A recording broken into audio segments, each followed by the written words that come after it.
It's November 23rd, 2018. This is Nerd Bourbon episode 77. I'm Seth Sturgill.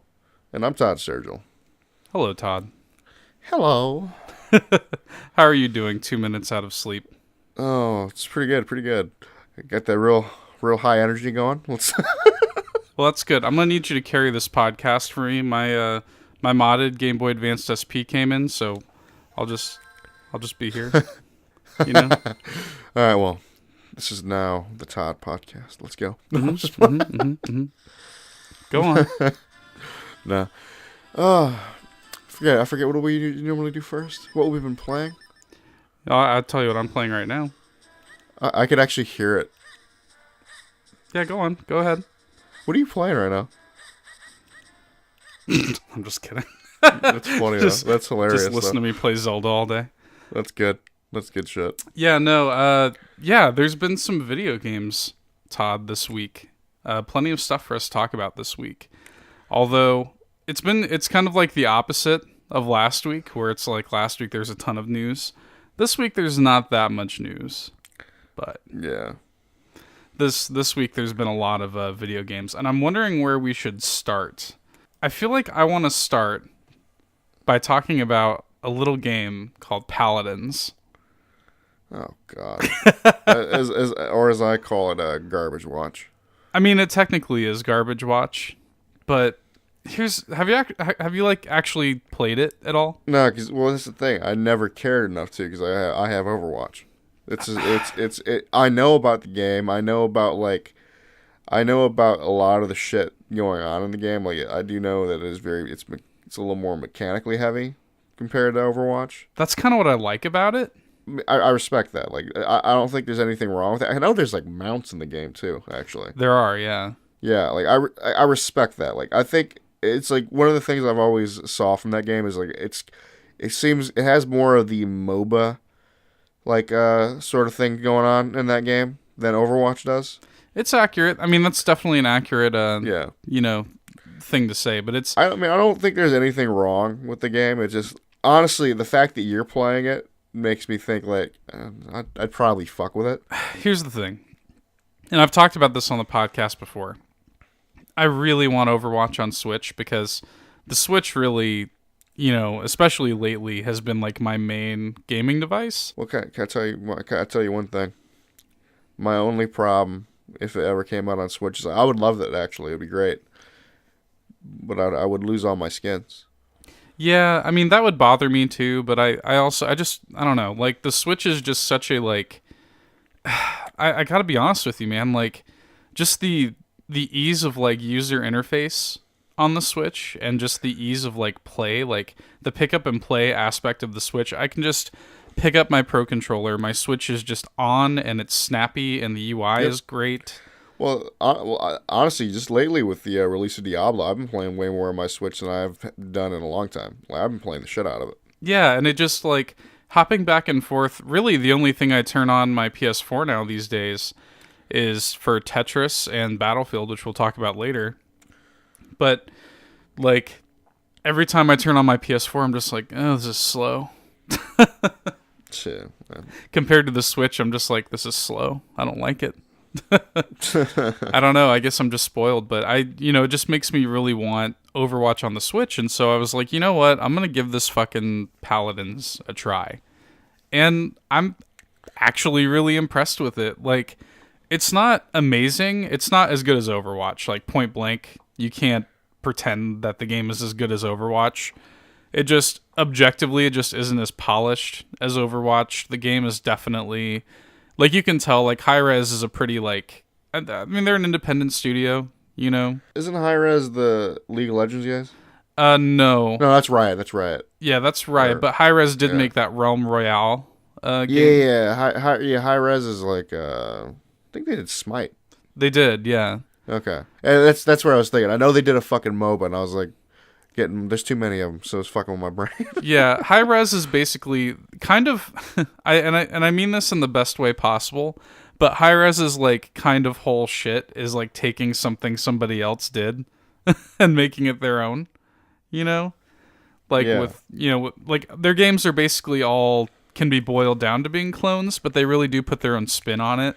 Well, that's the thing. Like, out of all the battle royales, I was kind of interested. I was interested in that Realm Royale. Never fucked with it, but I was interested. Yeah, so Realm Royale is kind of their battle royale clone or take It's on more it. of a fantasy, like going doing more of like an MMO fantasy based sort of little like thing with it. Yeah, and and obviously Smite is their take on the sort of MOBA, but but it's different, and now Paladins is their sort of take on Overwatch, and I like it. I don't know, like there's some interesting. I think the characters are unique and interesting, even though some of them are just blatant ripoffs of Overwatch characters, just like almost to the point where I'm just like, how have you guys not been like sued? Like some of it is pretty. Some of it's pretty bad. It's like the whole thing is like, well, like that's like I think you can get away with like doing a lot of shit like that because I mean, even in like like MOBAs and shit, like you'll have characters that'll have those specific abilities because they're kind of like like archetypes basically for games like that, Yeah, but they do interesting things within that. Like and I haven't spent that much time with the game. I've only spent a couple hours with it, but I'm enjoying what I've played. And like I was telling you, one of the characters that I like a lot, his name is Makoa, and he's like this turtle god guy, but he's basically like his core gameplay is essentially Roadhog from Overwatch, where he's got a hook and he can grab you and pull you in. He's got kind of a close range weapon, but they do some different things with him. Where with his ult, he basically does almost a Reinhardt melee based attack. He can spin with his turtle shell for some movement and some quick damage hits. He can also kind of move around with a deployable shield. So Okay. he's basically like if Reinhardt and Roadhog had a baby. That's let me tell you something. That's too much power for one character. There's also they have their little diva ripoff. They have I mean, I know the Pharaoh ripoff in that game's like a fucking dragon just a looking straight thing. up dragon. Yeah. Yeah. There's a there's basically McCreeper. Basically, where it's just like a combination of McCree and Reaper, like ability wise. I don't know, like it's interesting, but the most fascinating thing about the game to me is their card system and like the ability, the sort of MOBA mentality of like purchasing abilities and kind of having, yes, you have these characters, but you also kind of have character builds, and I think that's really cool. It's interesting, but let me tell you, I've actually like I play Smite, and Smite has the whole like making a build shit, bro. I don't give a fuck about it. I dead ass like I have that shit on auto. Yeah, exactly. That's the cool thing that Paladins does too, is you can just put it on, you can kind of pick a generalized build and you can put it on auto if you want, and the game just auto buys things that feed into that build. That's exactly what I do. 'Cause I don't care enough to actually like I could probably build like when I do play Smite, like I play only one fucking character. I call him Sleepy Fat Boy. But but it's like I don't give a shit about like building that crap. But it's there if you want to, And the point is that like it's cool to like if you're in Overwatch, for example, if you're going Roadhog on Roadhog or whatever, it's like, oh well, this Roadhog player may play the character differently than me, but we all have the same abilities. If you are playing Paladins and it's Makoa on Makoa or whatever, then you guys could literally be playing wildly different characters just based on your build, despite the fact that you're playing the same character, And I like that. I don't know. That's something that I sort of like. It's the mechanical depth that I feel like I appreciate. And I'm not saying that this is like the Overwatch replacement, but it definitely scratches a little bit of an itch on Switch where I'm just like, man, this is just kind of a fun, and the game runs like shockingly well on Switch. Despite all of its jank and stuff like that. I don't know. I like it. I was actually really surprised at how much I liked it. A lot of the skins are really good, even though I don't think I'm ever going to spend any money on the game. A lot of the skins are good. They do the whole where it's like they have rotating like free champions that you can play. Yeah, of course. Yeah, it's like a MOBA. The typical MOBA thing. It's basically a MOBA, but like Team Fortress shooter, basically. Yeah, Sort of thing. And there are a lot of different game modes and stuff like that, but I don't know. I was surprised. I was expecting it to be garbage watch, like you said, like just a clear, like stupid version of Overwatch. But it's actually It's more than that, but it is still essentially garbage watch. it's deeper than I expected. I didn't expect to find, depth within there, anything worthwhile. I want to talk for a second about before, because I feel like we should kind of touch on the games that we played the least this week, and then move into the games that we've played more, because I feel like there's going to be a clear divide here. Oh yes. Because let's talk for a second about Fallout 76. The game that we've probably put about 3 hours in, maybe, if that, 2 I would hours? say like maybe 3 or 4 hours on launch day. Yeah. I don't know, man. It's one. I think it's a game that we could have waited on. I 100. Yeah, I kind of regret buying it, honestly. Yeah. And I don't know about you, but like I do like the game. Oh, I like the game. I enjoy it when I play it. It's just I enjoy other games at the moment just more than that game. I can't support how like clearly not ready the game was. That's that is some real shit. And it's my whole thing with the game right now is just like I'm not gonna play that by myself. Like the only time I'm gonna play it is with you. And it's just like we're both grown men. We both fucking work full time. It's like and on our free time, like if we both have like shared free time, it's kind of like, do we want to spend it doing that? Here's the thing for me too is like the common complaints that are lodged against the game are like, oh, there's no human NPCs or whatever. That doesn't really bother me. That doesn't bother me. It's like they're doing the whole terminal thing and like robots and shit. That's fine with me. I don't really care. Yeah, that part doesn't super bother me. The setting I think is really cool. Some of the the perk card system I think is cool. This game's take on VATS I think is really cool. But it also is just like there's a couple of things that I have to take away from this. The game is basically an MMO. Mm-hmm. And like in a lot of ways, good and bad, the game is basically an MMO, where a lot of the quest structure is no more imaginative than an MMO. Mm-hmm. Where like it kind of drives me fucking crazy, where it's just like, hey, go to this other side of the map and turn like a water valve at an amusement park. Yep. And I'm just like, you can't have me doing anything cooler than that. Like all the coolest stuff. Like all the cool missions are kind of tied behind the like sort of like overworld events that kind of require the help of other players. Yeah, because you ain't doing it with two people. If you pull it off, it's gonna be hard. You're like barely gonna pull it off. But the minute-to-minute actual side missions, I think, are just kind of like slapdash and like not super well designed. Yeah. And then also, like the exploration is all totally there and stuff like that, and that's all great. And that's honestly probably one of my favorite parts is just like exploring like a Fallout game with you, like that right there is good. Yeah, like I'm down for that shit. That stuff is all completely intact. But the difference between something like Fallout 76 and like say Elder Scrolls Online is that like Elder Scrolls Online feels like the things that you're doing, the objectives within Elder Scrolls Online still have the measure of an actual Bethesda game. Mm-hmm. And this feels like they just sort of took out like baby's first MMO, like MMO for dummies in their quest design.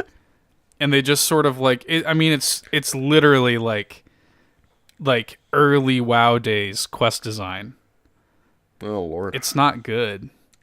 Yeah. It's literally like open up these shipping containers and find some shit inside of them.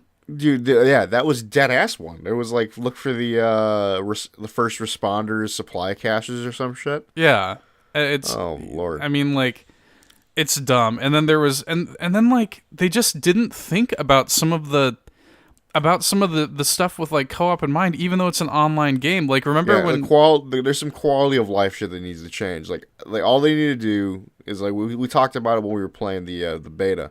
It's that fucking animations for the workshop, the cooking bench, like all that crap. yeah. Is only one person at a time can use it. Well, That's and dumb as do shit. you remember when we did a quest and like one of the quest objectives was for us to like set up our camp or whatever? Oh yeah.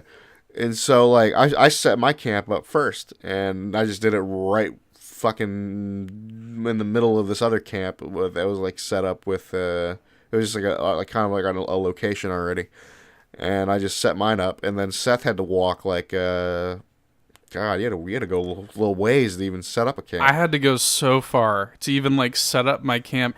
In a game like WoW, for example, their solution to that would be that, oh, like one player in your party has done it, so let's update the quest objective and the other player doesn't have to do it or whatever.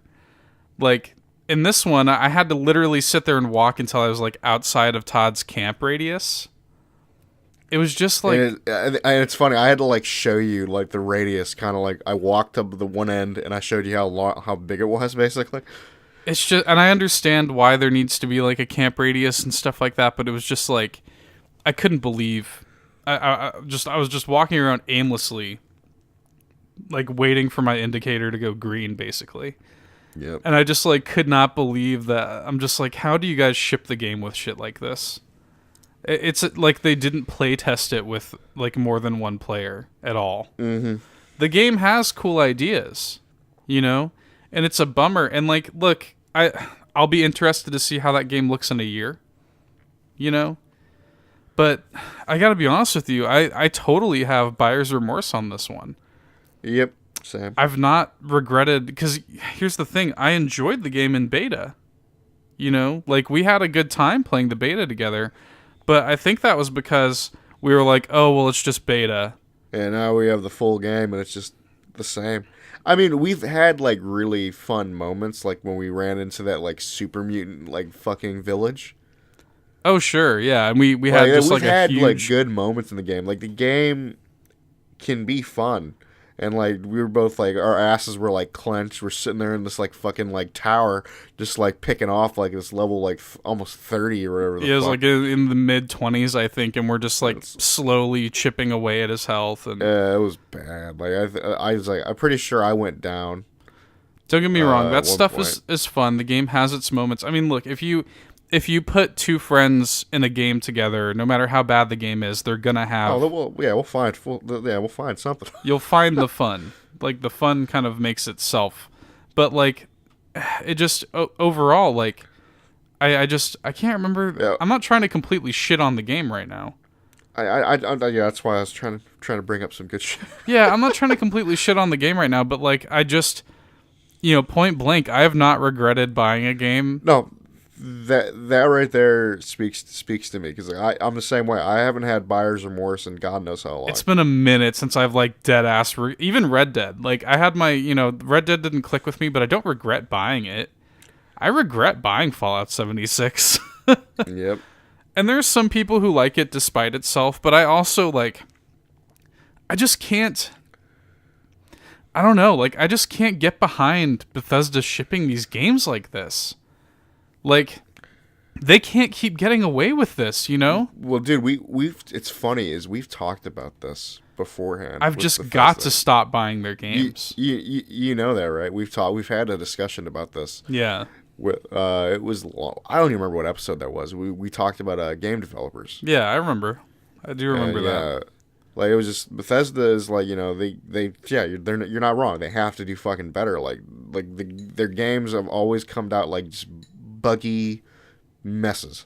Well, dude, it's like do you remember like the way that our last session like ended? Like the reason we kind of called it a night is because some dumb shit. I remember some dumb shit happened. We started a quest.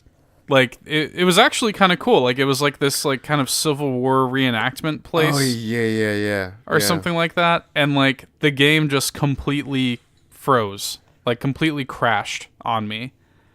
Yep. And I had to actually like hard reboot my system. And I was like, oh, okay, well I guess I'll just call it a night here then, since my fucking game doesn't work. Well, and then the other reason I wanted to get off is I was on the quest for circuitry. Right. Oh, that's something that's funny. Cause like, yeah, that's another, again, it's a big flaw, man. It's like Todd needed some circuitry to repair this thing for a quest, right? And Seth found the one item that had circuitry in the fucking area that we were in.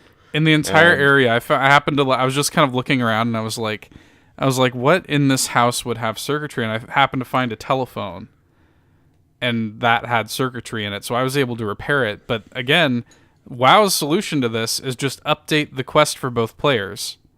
Yep. And so I'm sitting there like a jackass, like missing out on this one, and it turned me into a cold man.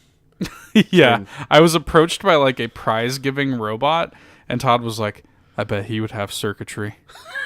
Just fucking killed that robot in like cold blood. Killed it. As I look down at its dead body, I'm like. It was actually pretty hilarious, just breathing heavily. And I think it was like one of those situations where we were just staring. I was talking to him or whatever, and you were like, "Should I do it?" And I was just like, and then just poof, and just staring over his like, and it, like two of his eye stalks are like falling apart. Circuitry. Yeah, it turned me into a cold-hearted man. It's the stupid shit like that. You know, it's that stupid shit where it's like, it's like, you remember the early days of WoW where you like have to kill like wolves and like they don't all drop wolf fur. Oh, you God. Know? Well, it's like the whole bullshit is like, it's the perfect pelt or some bullshit. It's just stupid shit like that I can't, like we have figured this out. You know, like we have other solutions in the grand scheme of things. Where like, you know, this MMO quest design, like we have solutions to these problems. They exist, and like this game just, I said, it's like they picked up, it's like the developers picked up a book of like, you know, early 2000s MMO design, and made Fallout 76 around that. And then also, I think another big point of contention with me, Todd, is the fact that the game is taking up so much goddamn hard drive space. Well, dude, didn't they just get another update of like 47 They just got like a 47 gig patch. Like, I'm about to delete this thing from my hard drive. Yeah. I'm like, this thing's going to end up taking up like over 100 gigs. Nah, that's a no-go. I think it literally, with this patch, I think it's 97 gigs. Holy shit. It's like, what? And then the patch notes didn't even like talk about what it did. That's great. It was like stability, you know, like dumb shit. I don't know. Again, the game does some things well. I think that overall I like what this game represents. I like the ideas of this game. I like the setting. I like the idea of playing Fallout with you. I like that. But like, I can't abide its bullshit. You know? Like, I can't suffer this game's bullshit. Especially not when, like, all these other games that we're playing are just way better. I think that's a good segue to sort of put the Fallout 76, you know, discussion to bed. Again, I don't want to spend too much time shitting on a game. It's never fun to shit on a game, Todd. Yeah, I mean, again, I enjoyed things about that game, but it's just like, it's kind of its own fault. I mean, look, we're customers of the game. We both spent our hard-earned $60 on the game. Yep. And, you know, I'm not going to sugarcoat it. I regret buying it. And I'm not telling you, you know, formulate your own opinion.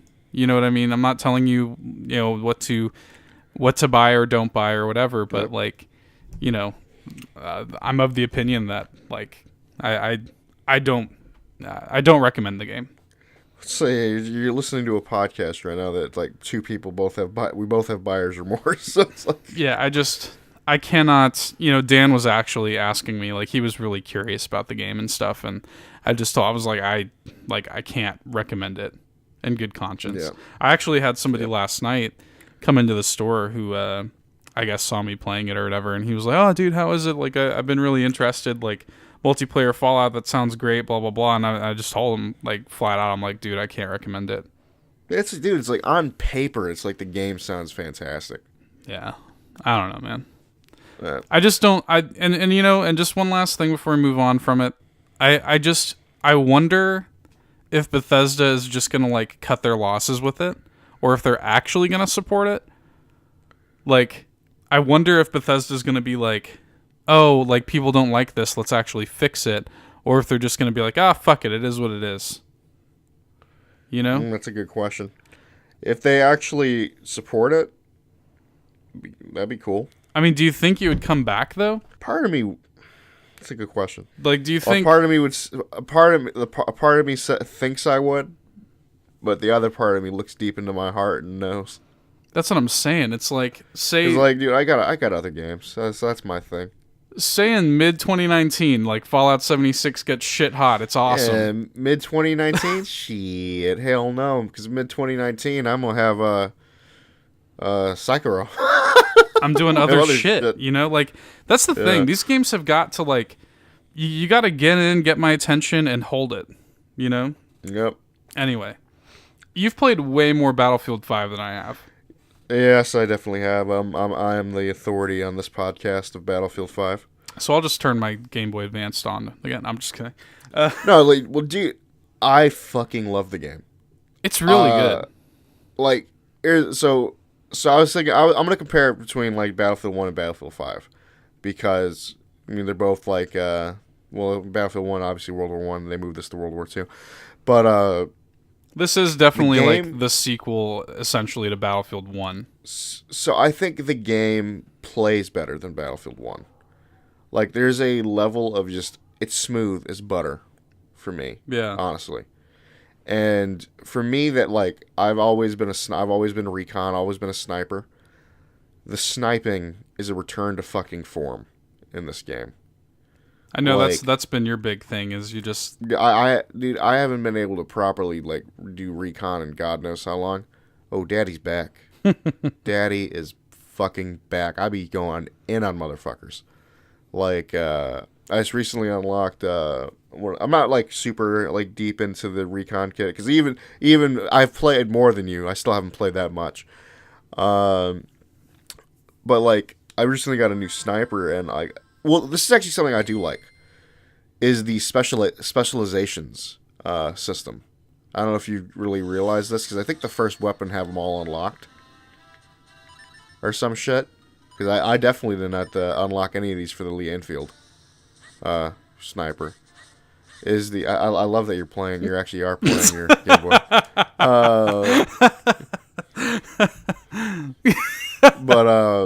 So the specialization shit is like, so you sit there as you rank up your weapon level, you can choose between, there's 8 specializations, and there's like 2 paths that you can kind of go down.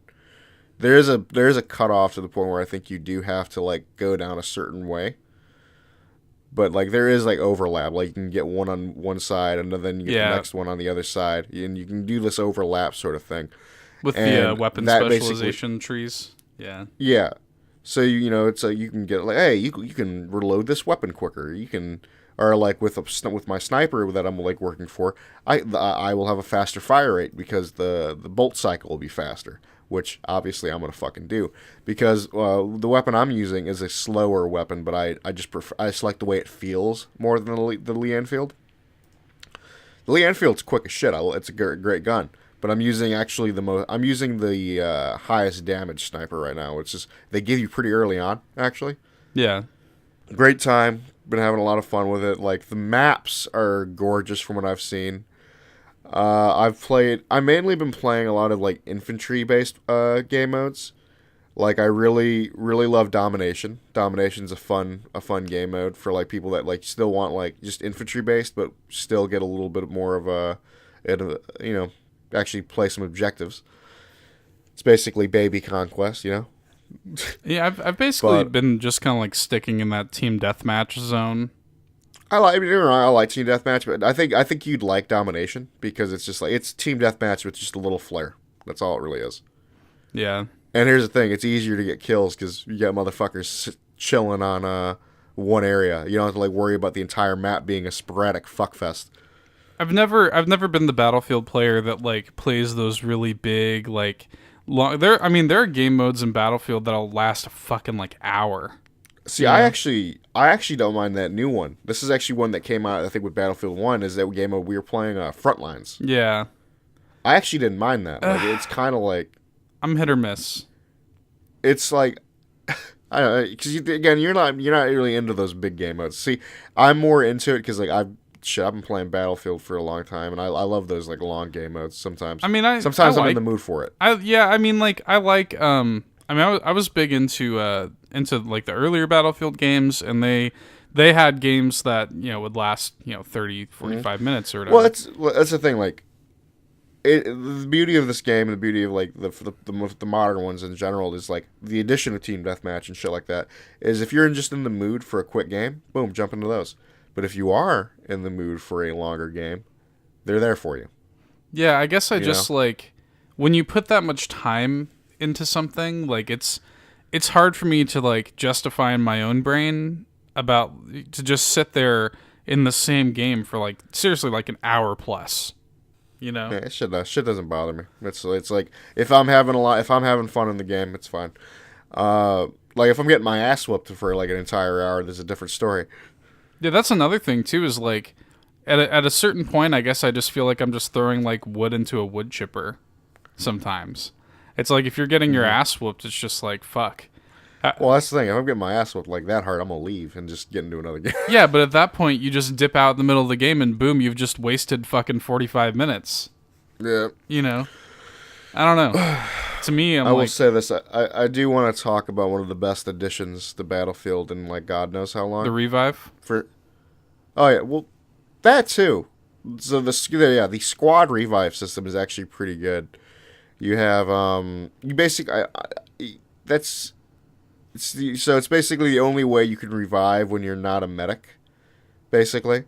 And it takes longer, from what you told me, because you play medic. It definitely does, yeah, because medic is my main class, and it's like essentially, it's a simple mechanic. It's if you're in a squad with somebody, you can pick them up and revive them if you're in the same squad. Otherwise, the only way you can revive people is if you're a medic.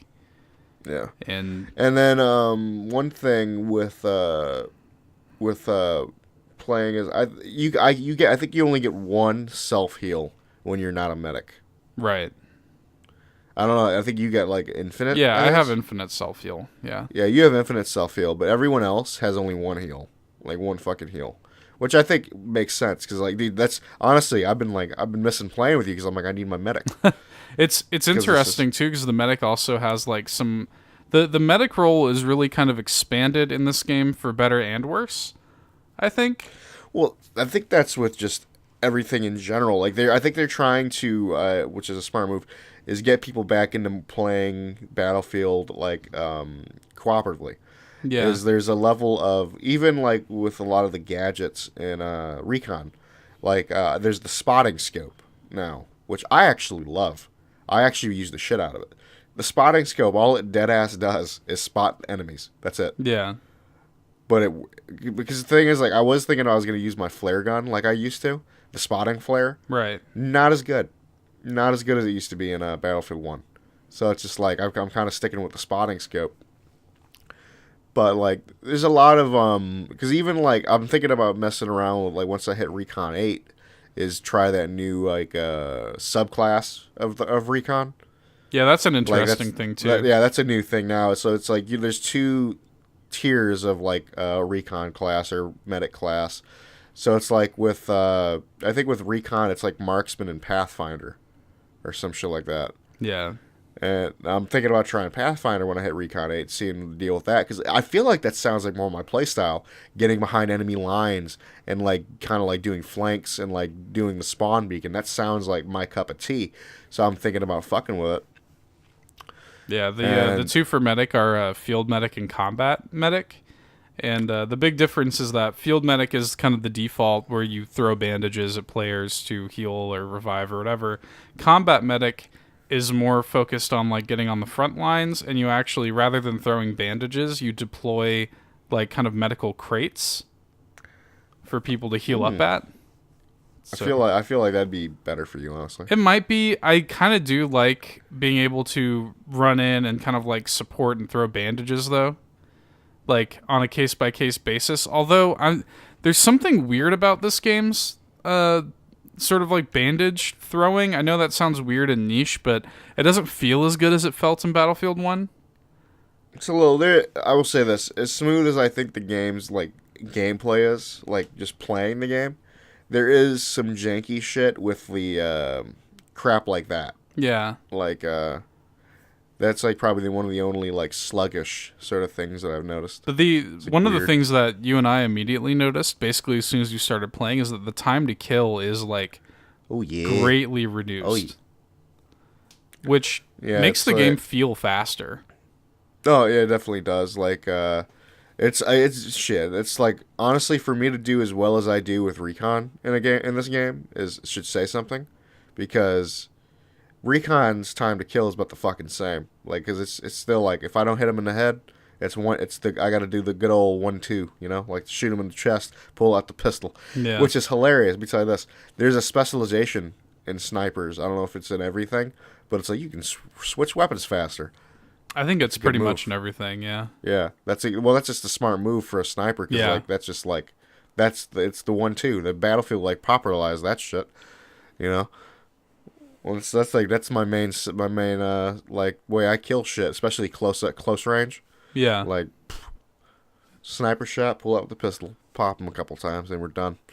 Now the thing I wanted to talk about though is this is the greatest addition of life is. For somebody like me that just doesn't give a shit about grenades, and I never care to use them because I never get kills with them, is the addition of the throwing knife. My God, that shit's fun. Bro, there's so many times I come up behind people and I'm like, ah! Is that only for recon? I don't know. I think it is. I honestly, dude, that's hilarious if it is. Because this is like, dude, I love it. I mean, it makes sense because you can be a little more stealthy with it. I don't think that I could get it as a medic. Shit. And I feel like next time we play, you should double check that shit.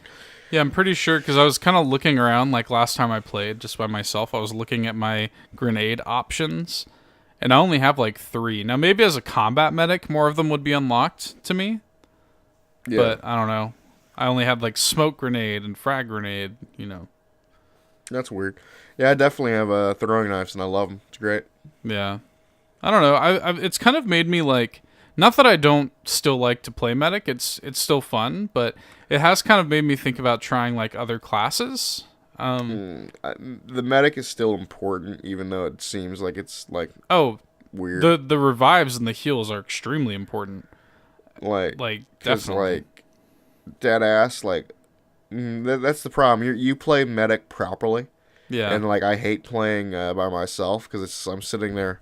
I got revived like out of like 5 games. I got revived once. Well, it's like you were saying, like in a game where there are squad revives, people still don't do it. It's incredible. I bet, dude. Like when I'm in a squad with people, I'm the only motherfucker doing it. Yeah. Like, and the thing is, it's because I do it. They do it to me. Right. Because I think people aren't used to like people actually doing the squad revive or revives in general. I think it's worth noting that like we haven't talked about the War Stories single player yet at all. I've only done one. I haven't done any of them. It's like I did the Under No Flag one. It's like the British one. Did you like it? It's all right. It's like it's nothing special. That's the Like, thing. it's just like, I whatever. literally never touched it in Battlefield 1, and I don't know Well, if I'm dude, gonna I touch did here. it. I did it because I wanted to get a cricket bat and melee weapon. And the thing is, I didn't even get it because I think I have to do all the unlock things for it in there. And I'm like, fuck that, I don't care. Yeah, I don't know. I just don't play. I wonder how well their single player really does statistically. Well, it's like the whole thing with like when you jumped in the game and they were like, I played through that first little bullshit they made us play. I didn't. But yeah, you quit out, and I thought that was hilarious. I quit I out was like, shit, I basically as should've soon done as the same. possible. I just wanted to play the multiplayer. Like that's yeah. I mean, it's funny because it just makes me think about Call of Duty's decision to kind of abandon single player altogether. And I'm just curious, like how like what's the dividend there? Like what amount of players, what percentage of Battlefield players are actually playing these war story missions? Well, who the fuck comes in just for the war stories and then like fucking like gets rid of the game or some shit? Yeah, I mean, this is such, even more so I think than Call of Duty, at least to my mind. Battlefield is such a multiplayer game. Oh yeah, without a doubt. Like, I'll say this: there's only one war story that I'm dead ass interested in, but it's not out yet. Yeah. It's the one where you play as a German. I'm interested in that. Like, I think that'll be an interesting take on like I want to see like that side. You know. I mean, look, I might end up playing them just because it's been a while since I've played a good single player shooter, and I'm sure they're good. And like I heard Battlefield 1's war stories were good, but that's not what I come to this series for. And Nope. like, hell, single player campaign in Call of Duty to me makes more sense than Battlefield. And if Call of Duty's getting rid of it, then like, I feel like it's only a matter of time. You know, I mean, look, there are certain franchises where I'm like, this needs to have a single player. Like when Titanfall 3 comes out, if it didn't have a campaign, I'd be pissed. That'd right? be a step back. That'd be a step back at that point. But they could have launched Battlefield 5 with no campaign, and I would not have batted an eye. In fact, I would have preferred it. I wouldn't even have gave a shit, honestly. Like it's like whatever. So I don't know. It's interesting to me, and I just wonder what their percentages are. Because I mean, they must feel like it's worth it. They must feel like it's worth spending the time and money to make it if they're continuing to do it. Yeah. You know? Yeah. I don't know. I do. So I don't know if there's anything else. Is there anything else you've been playing this week? Because I just have one more. More Diablo, and that's about it. Yeah, I haven't actually played Diablo in a few days. I just haven't had time. I've bumped my shit up and playing. I'm casually just chilling in Torment 4 now. Oh yeah, we're so filthy we could just play fucking. I'm telling you, with the two of us together, we could probably just chill in Torment 5. I've become a god amongst men. I don't know if we talked about my blessed shield shit. I don't know if we've talked about it on the podcast or not. Yes. But yeah, it's ridiculous. Just the sheer amount of like dumbassery that we're able to achieve. And it's even stupider like when it's both of us together. Oh yeah. But yeah. But the main reason I haven't been playing it, still been playing a lot on my Switch, but Pokemon Let's Go came out. And that has been the main thing I've been playing here lately. Mm-hmm. It's really, really good. I'm really enjoying it. The major complaints that I see lodged against it are that it's like, oh, it's too casualized, or oh, it's, they're trying to bring the Pokemon Go players into the main Pokemon series. And that is technically true. I do think that Let's Go has way more in common with the core series than with Go, though. I think that it actually makes some pretty major improvements to the series that I hope they carry forward into Gen 8.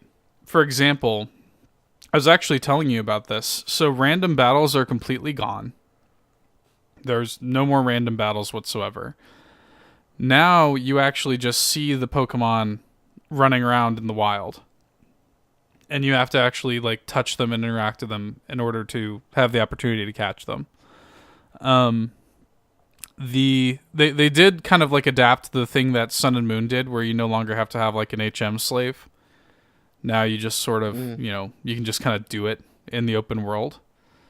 One interesting thing, do you remember in Sun and Moon how you could have like certain Pokemon could be like your mounts or whatever? You remember that? Yeah. Yeah. So in this one, any Pokemon in the game, so it's Let's Go Pikachu, Let's Go Eevee, and you could have like a Pikachu or an Eevee on your shoulder or whatever, but any other Pokemon in the game, you could have just follow you around if you want to. And there's certain ones that you can use as mounts, which is interesting. So like if you have like a Persian, for example, rather than it just following you around, you actually just ride on its back. It's really cool. And it's just funny because like people are talking about it like Pokemon Let's Go is sort of like the redheaded stepchild series entry, and it really is just like beyond some of the changes, some of which are significant, because when you encounter wild Pokemon, it's not as if there's no battling when you encounter wild Pokemon. It's all about catching when you encounter wild Pokemon, and it's essentially the same way it works in Pokemon Go with the like shrinking circle, and you have to time it just right and stuff like that. That's all that is. But to me, like, other than that, it's basically just a really good remake of Pokemon Yellow. And I'm just like, I'm okay with this. Although they have done some interesting things where they gave it more of a story than it had in Pokemon Yellow. Like, Okay. they actually have given, like, some story reasoning to the things that you're doing, and they've actually done some, like, interesting things where you're not playing as, like, Red or Ash or whatever, and your rival is not Gary or Blue. And as a matter of fact, you encounter Blue or Gary or whoever later on. Your rival is somebody entirely different. And he's not just like a dickhead. He's like actually like a good rival who sort of like eggs you on, but he's not necessarily your enemy. He just is a rival, you know? And it's not exactly the same. So there's some story elements that are interesting there. And there are things that push you along. There are little hints at the other regions. I encountered a character who's from Alola, you know? Mm-hmm. Yeah. So it's sort of like it's sort of a almost feels like a reboot of Pokemon Yellow. And the only major complaint that I have with the game is that you can't play with the Pro Controller. And that makes no sense to me whatsoever. Like, I literally can't give you a reason as to why you can't play this game with the Pro Controller. It makes no sense. And it actively pisses me off. Because, like, it would feel so much better to just have the Pro Controller in my hand. Like, I've been primarily playing the game in handheld mode because in handheld mode, the game feels the way I feel like it should, where, I don't know, like, you have, like, the stick and the buttons and everything all laid out properly, and it feels nice in your hand and stuff. But if you want to play it docked on the TV, you just have to play with a single Joy-Con. And I'm just like, fuck. I don't like that. Yeah, that's annoying. Now, the other control option is something that I also bought because I'm stupid, Todd. And that is the Pokeball Plus. And it's so cool. It's so cool. If 10-year-old Seth would lose his fucking mind at this thing. He would lose his shit. Because, like, it fits, like... You know, it's a little small in my 30-year-old hand. This was not meant for fucking adult males. This was meant for kids, clearly. But it. Shh, Seth, don't say that. Don't say that. It's just true. I'm not gonna act like this was a game made for adults. But it feels good in the hand though. Like the material is nice and the game controls way better than it has any right to with it. You're just holding a Pokeball with a little thumbstick and a button on the top, and you can totally viably. That's become my preferred way to play the game in TV mode, because I can't use my Pro Controller, but it feels totally fine. Here's my thing. There should not be any fucking game that you cannot play with the Pro Controller, because I think Mario Party is the same fucking way. Yeah, with Mario Party it makes a little bit more sense because it's a controller that you sold your fucking console. It should be able to use on every game. Well, the thing about it is they didn't sell the Pro Controller with the console. Shut up, bitch. It's separately sold, but I bought it. I mean, yeah, I bought it too, but Mario Party makes a little bit more sense because Mario Party has like things that you could only use the Joy-Con for. So like there are certain mini games that you could not accomplish with the Pro Controller. And so in order for there to be, you don't want to have to be like switching controllers, so I understand why Mario Party does it. Pokemon Let's Go, I have no idea why I can't use the Pro Controller. The only motion-based anything in Pokemon Let's Go is the action of throwing the Pokeball, right? Because when you're playing in TV mode, you have to actually throw it. Like, you have to actually make a motion with your arm to throw the Pokeball. Yeah. And it makes no sense because in handheld mode, you don't have to make any motion at all. You can just time the button press to the circle. You can just press a button and throw the Pokeball. So, like, why can't I just do that in docked mode? That makes no sense. Why is it available and plays perfectly fine in handheld, and then in docked I have to play it with the motion control and with the Joy-Con? Like, it makes no sense at all. There's no reasoning behind it. And so that's my major gripe with the game. But other than that, I'm having a great time. I mean, the game's beautiful. I have to really shout out probably my favorite thing about it is the music. Probably my favorite thing about it. The music is like just incredible. The remasters of these classic Pokemon themes, these city themes and stuff like that, like the new Lavender Town theme is like so good. It just the soundtrack is like out of this world, and I don't know, I really like it, and I'm secretly hoping that one day you pick up Let's Go Eevee so I can round out my Pokedex. Part of me does kind of regret not getting Let's Go Eevee instead of Pikachu, because I ended up going with Pikachu. Yeah. But Eevee is just like clearly the better choice. I don't really know. Always. You know, I had my heart set on picking Eevee, and then at the 0 hour I went with Pikachu. I don't know why. I mean, like, because if I do get that game, I'm definitely getting Eevee. I think I just ended up going with Pikachu because it just, like, to me seemed like, oh, it's just such a classic, you know, running around with Pikachu on your shoulder. One of the things that the game does that I like is it allows you to, like, sort of play with your Pokemon and, like, bond with it. And you can kind of, like, you can pet Pikachu and dress him up and stuff like that, and that's all. It's adorable. It is adorable. And it actually has some gameplay applications, too, because there was one time where my Pikachu almost died, and he actually held on with 1 HP because he didn't want to make me sad. Adorable. And every now and then he will dodge something. He'll, like, dodge an attack to my shout and stuff like that. It's really good. It's all there's actually a lot of, like, bonding with your Pokemon. Like, that's very exemplified in the game. Like, you'll go into a zone like, oh, Pikachu's, you know, running ahead and investigating this fountain, and he found an item for you or something like that, you know? It's pretty cool. I don't know. I like it a lot. I really hope that they continue this Let's Go series forward as a sort of like more, it's sort of, I mean, it's not really like a casual baby version of Pokemon. It's more of like a laid back, it's the perfect stepping stone.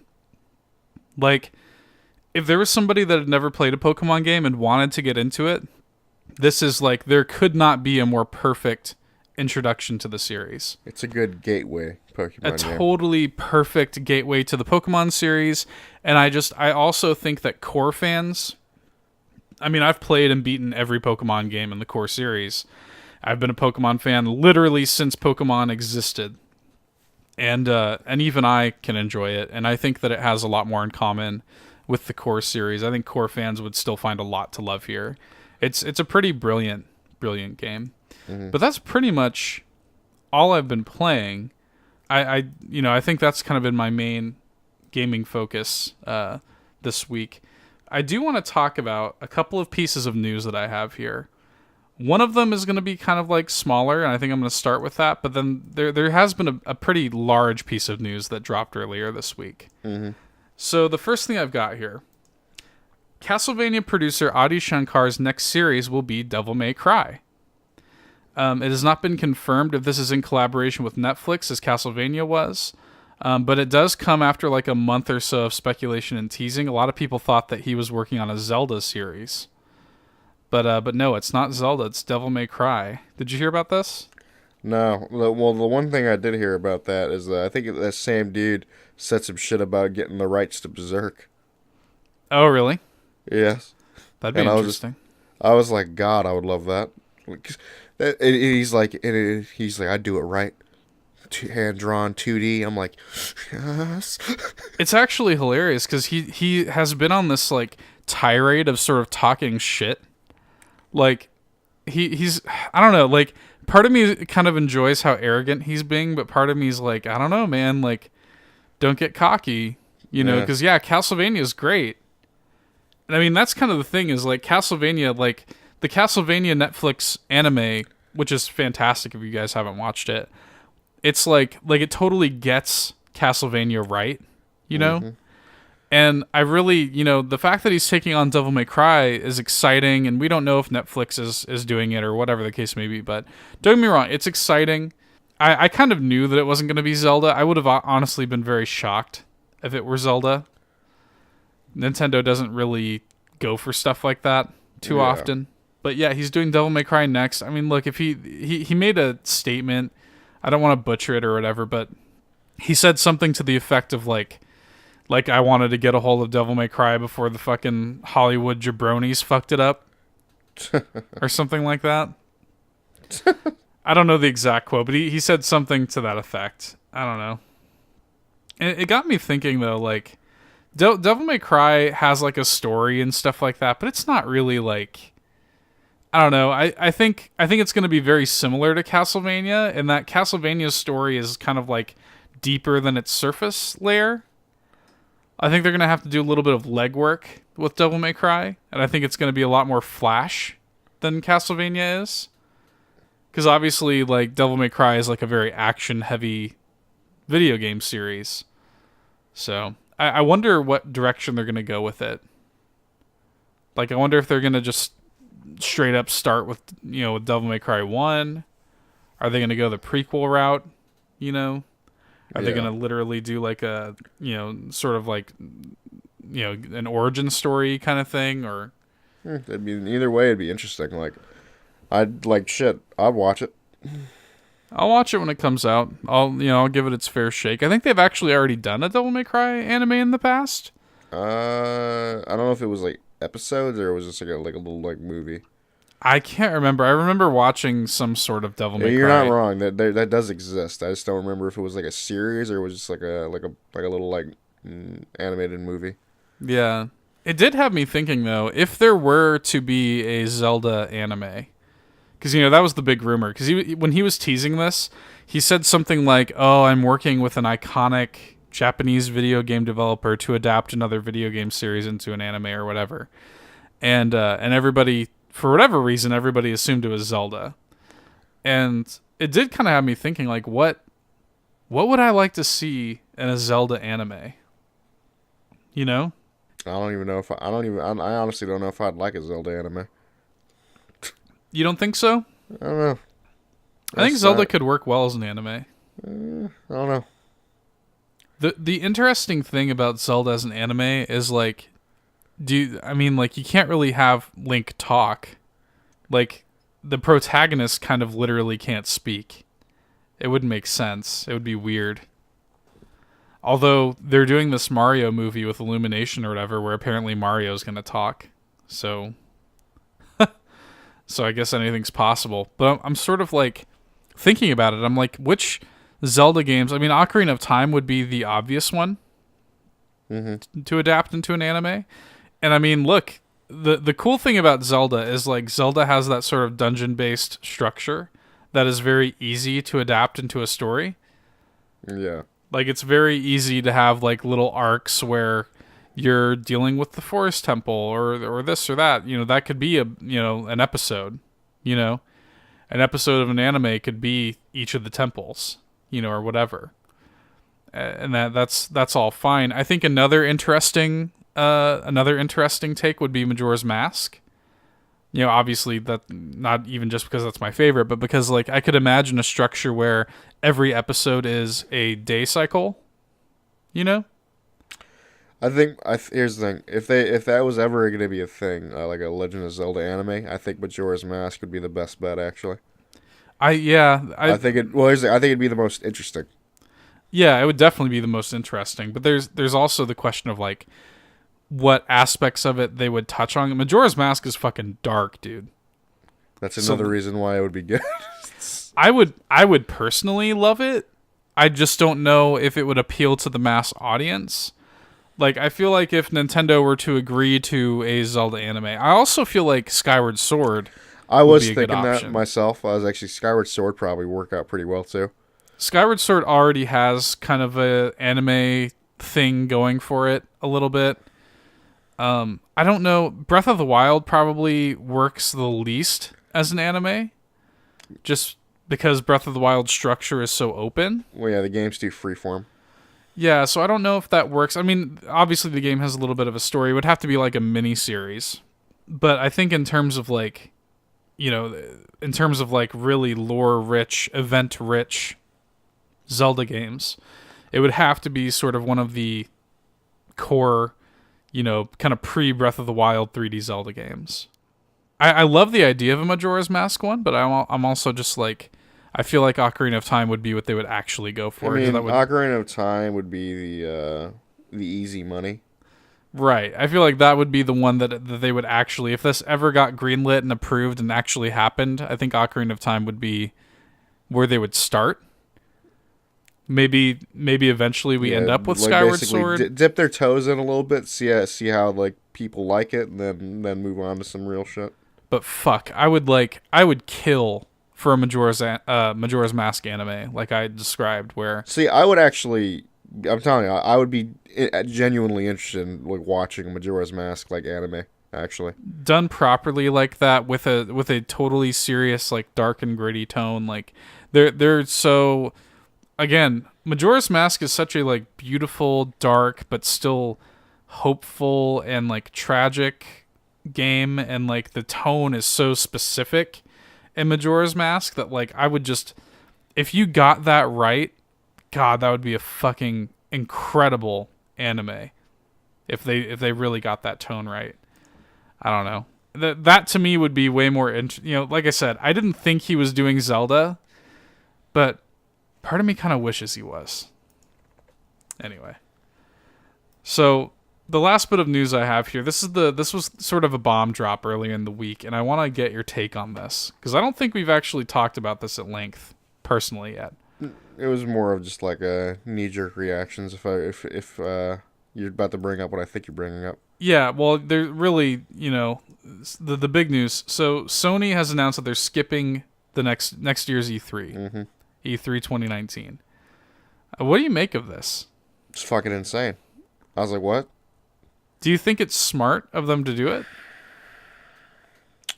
Here's the thing: if they want to keep what they're working on that much of a secret, I do think it's somewhat smart. But it's just like to legitimately have nothing. It's crazy to me. I think that's the. I think that's the big question. Is it that they have so much that they're wanting to keep secret? Or they just have nothing? Or do they just literally have nothing to show? That's the big question right there. And I think it could be interpreted both ways. Oh, it easily could be interpreted both ways because it's like they either have so much shit that they're working on, they want to keep that shit, top secret, classified.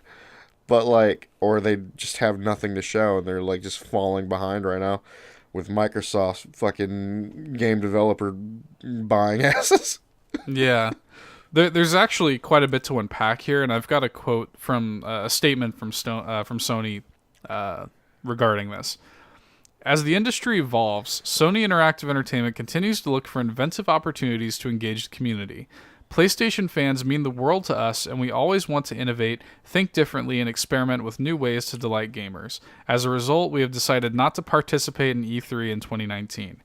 We are exploring new and familiar ways to engage our community in 2019 and can't wait to share our plans with you. That statement, to me, reads like they're going to be moving towards a more, like they're doing their own event.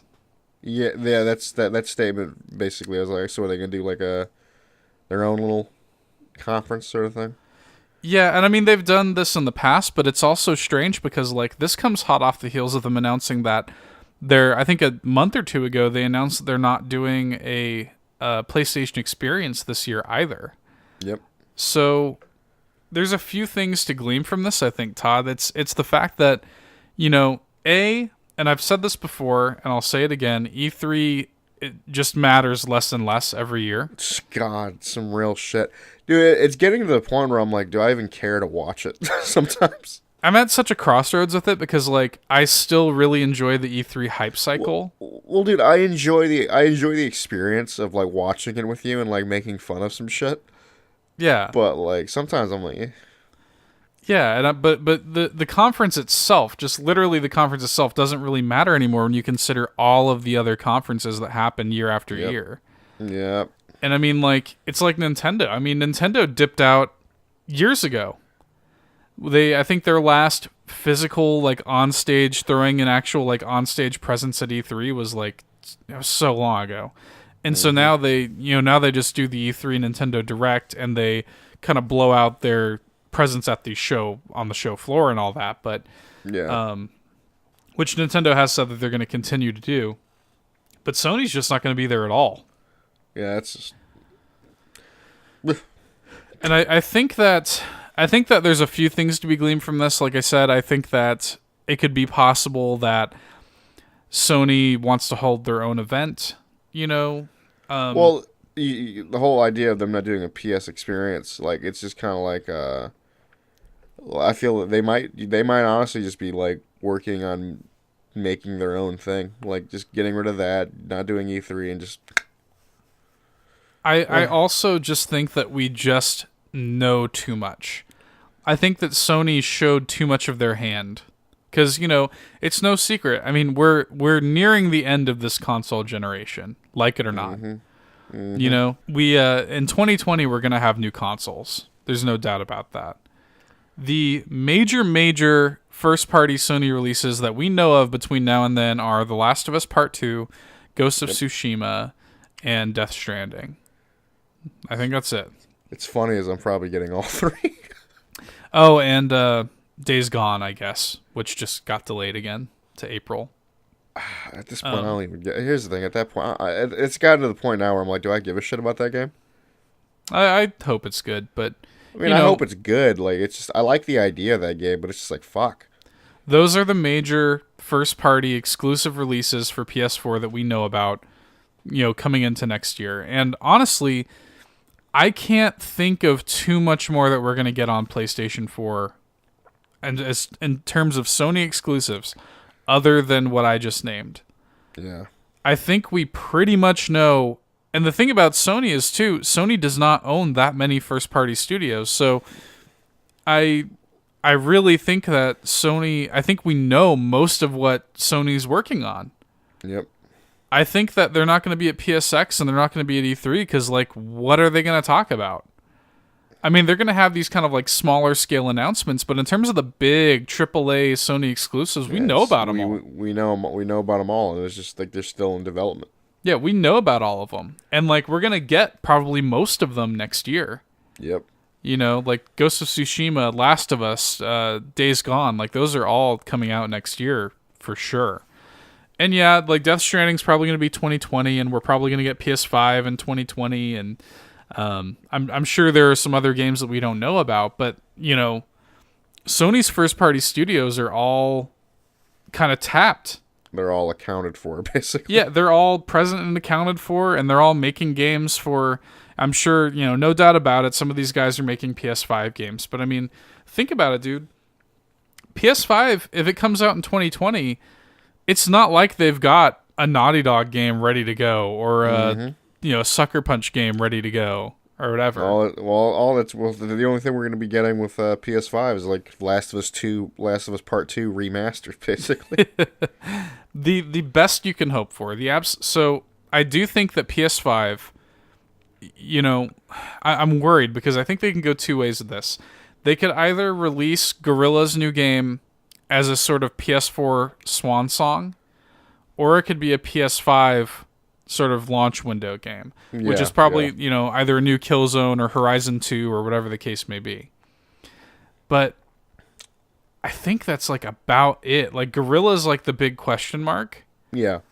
We don't exactly. I mean, we assume they're working on Horizon 2, but they could also have another Killzone game in the pipe. And they launched PS4 with the Killzone game, so it's possible that PS5 needs a good shooter to come out with and blah, blah, blah. Am I the only one that was like, does not give a shit about Killzone? Yeah, I don't really either. It's like whatever. But again, Naughty Dog's tapped. There's not going to be a new Naughty Dog game for a few years. There's not going to be a new Sucker Punch game for a few years. I mean, like, these guys are tapped out. They're not making any other games. Mm-hmm. They're making games to the end of PS4, and I almost wish that Sony had adopted Nintendo's strategy at the end of the Wii U. Dude, the end of the Wii U was rough. Where just like, for like a year, there was just no Nintendo games on the Wii U. But that's because they were saving everything for the Switch, and now the Switch had this amazing, and still amazing opening. Yeah, and it's still enjoying a fantastic, there's a big first party Nintendo game every few months. You know what I mean? And that's because they just said, you know what? Fuck it. We're at the end of its life cycle. Fuck it. It's dry. Wait until the next thing. Yep. And I almost wish that Sony had done the same thing with this. Like, don't get me wrong. I can't wait for Last of Us Part 2. I could have waited until PS5 for Ghost of Tsushima. That could have been a really excellent PS5 launch title. Oh yeah, definitely. Because God, I'm so ready for that game. And then also, Insomniac, I'm sure is going to start working on Spider-Man 2 and stuff like that, and that's probably going to be a PS5 game. Speaking of, I just realized the second DLC came out. Yeah, it did today. It did, yeah. So yeah, I mean, I just am very, very worried about PS5, especially since, as we said before, not only is Microsoft gearing up for fucking total annihilation in the next generation with all these studios that they've bought, but also they're going to be uncontested at E3. Yeah. So I'm just like, this could be a very big and brave and bold move. Is it wrong that I really want them to shit on Sony a little bit? Make some jabs? I mean, dude, this could be a very brave move for Sony. To me, this is Sony showing a little bit of arrogance and a little bit of cockiness of being like, we're bigger than E3. Oof. And in a way they are, and I don't necessarily disagree with that, but I'm also just like, if you get too big for your britches, you're going to end up just where you were with PS3. Yep. I really do fear that. I really do fear for Sony. I really do think that PS5 is going to be a repeat of the Sony that we saw in the PS3 era. Damn it, dude. It's just and the thing is, I've said it, it's just in a way, it's I could definitely see myself making Xbox my primary console again. With everything that we've with everything that's been building up with them, getting all these these studios and shit. But I mean, it's I love my PlayStation 4, but it's I'm in the same boat. I can definitely see them fucking up. And then also, Microsoft has been fucking raising the ground so thoroughly. Even if Sony wanted to buy more studios, which I think they absolutely should, who the fuck would they buy? Who's left? Some real shit. Who's left to buy at this point? Yeah, I honestly, I think they should buy Insomniac. I've said that. I think they would be smart to buy Insomniac. That would be such a smart fucking move. But then, who else is making exclusive games for the console? I think From would be a really smart purchase, but I don't know if From wants to get bought by Sony. Nah, I doubt it. I think the thing about this is Sony would have to spend a lot of money on purchasing studios that they're just not willing to spend, and it's because they're not desperate enough. Microsoft is in that place of desperation where they're willing to drop a lot of money for a lot of studios to start making some fucking games. And Sony's going to have to be in that place before they start making these decisions like this. I will say this, it does blow my mind that it took this long for Microsoft to realize what they need to focus on. Well, I think they basically considered Xbox One a wash a while ago, and I mean, yeah. The Xbox One was a successful console overall in terms of sales, and I think Xbox has a lot of great mind share with gamers right now. But, I think coming into the next generation, it's only going to strengthen. And Sony dipping out of E3, yes, it could end up being a bold and smart move in the long run, but I honestly think it has... also bite them in the ass. Yeah, I think it has just as much of a chance of being another nail in the coffin. Yep. So, anyway, that's pretty much all I got this week, Todd. You got anything else you want to add? I think that's about it. Cool. Thanks for listening, guys. We'll see you next week. Happy Black Friday. Get fucking dunked on. Bye. See ya.